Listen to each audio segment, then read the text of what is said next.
Hey, in this exercise, we're going to perform what's called a Y because it looks like a Y. And what we're doing is we're activating the lower traps.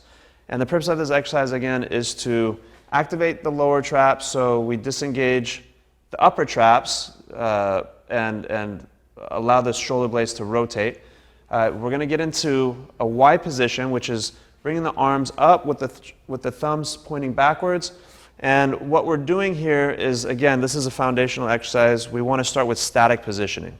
And the reason why we want to start with static positioning is because we want to get the brain to understand what we're doing with the lower trap. We're trying to get it engaged and activated while disengaging other muscles that we usually tend to compensate with.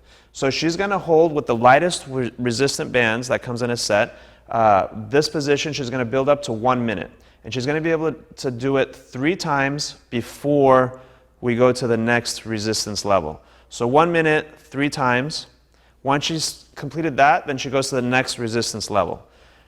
Then she repeats the same sequence. 1 minute, 3 times until she gets to the heaviest. Whether the set is 3 resistant bands or 4, you get to the heaviest, depending on what type of bands that you use. And once you get to the 4th resistant band at 1 minute, 3 times, then we're going to hit repetitions. And repetitions is when you start to develop strength.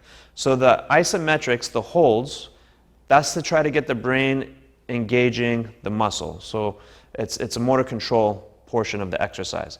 Once we're able to get to the 3rd or 4th resistant band for 1 minute, 3 times, then we go into repetitions, which will help with muscular endurance and strength.